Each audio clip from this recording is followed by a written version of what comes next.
Hey, District 5, this is Josh West. And I'm Scott Fetgatter from House District 16. Scott and I are both on the Medical Marijuana Committee. And So this is week 7 of the committee, and one of the things that we've been discussing, Josh and I, and with our other colleagues in the House, is that it's time for us to take some sort of action.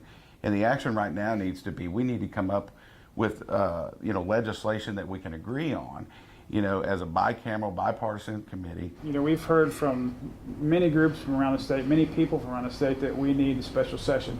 Well, we're not disagreeing, but in order to go into a special session, you have to have legislation. And like Representative Fetgatter said, you got to have agreement with both the House, Republicans and Democrats, and Senate, Republicans and Democrats. And I think, I know the House, we've met every Wednesday after the Medical Marijuana Committee, we meet in a conference room with both Republicans and Democrats, and we talk about legislation. We have legislation that we're working on. I think we're getting close where, at least from the House side, with some agreements, not with just between Republicans and Democrats in the House, but also the different various groups from around the state that are the proponents of 788, and some of the, there's always issues outside of the state question line. We've talked about the concern, your businesses, your counties and municipalities. And so we're getting close to some legislation. Yeah, so weeks 1 and 2, we spent a lot of time with the Grassroots movement that actually crafted State Question 788 and, ran the campaign for State Question 788. So what Chairman Eccles requested of them was, we need you all to come together in a group, in a room, and come up with legislation that you can agree on. Because what we did was the first 2 weeks was really focus on what was the intent in the language of State Question 788. And that's why we brought in the Grassroots movement, so that we can understand when they wrote out a paragraph, what was their intent behind that paragraph. So we made them come together, and we're now coming together, and we're all starting to work together on this as a team. And I think it's important to, I get a lot of, when we do these committees, they're live streamed on the internet. And so while this is being live streamed, I'm getting texts from constituents and people from around the state. There's only 13 of us on this committee. And so we get calls and emails from people from way outside of our district, all over the state.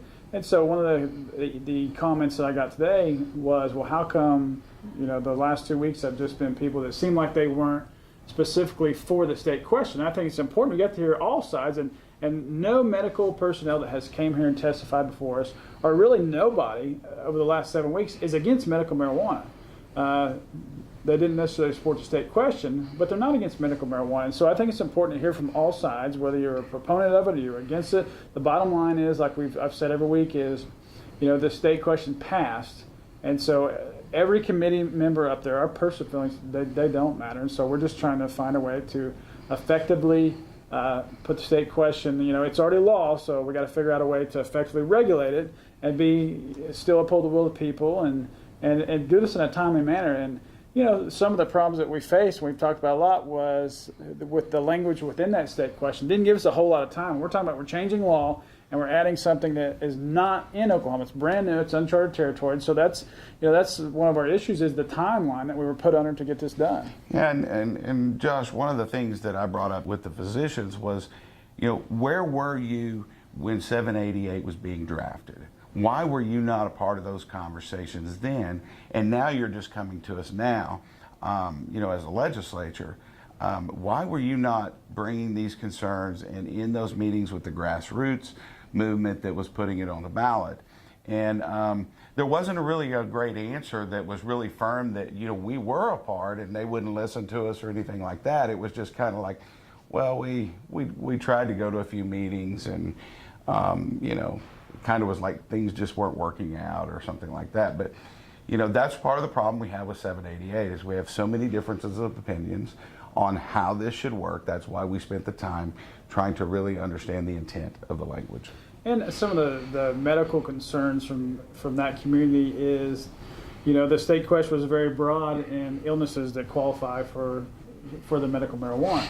And there is actual scientific data that says that there's some illnesses that medical marijuana may have an adverse effect on us. So they're coming at us not from an anti-medical marijuana amendment, but from a factual scientific basis. And so Like I said, we've heard from all groups. The bottom line is we'll get this thing done. And I think the committee, like I said last time, it's going good. I mean, it's doing what it was set out to do, and that's to come together to hear from everybody and to make recommendations to the Department of Health. And there's some things that we're going to have to run legislation on, but I think it's been an effective group, and for both Republicans and Democrats. So I seem to be the guy in the room sometimes that frustrates every group, because I try to ask tough questions and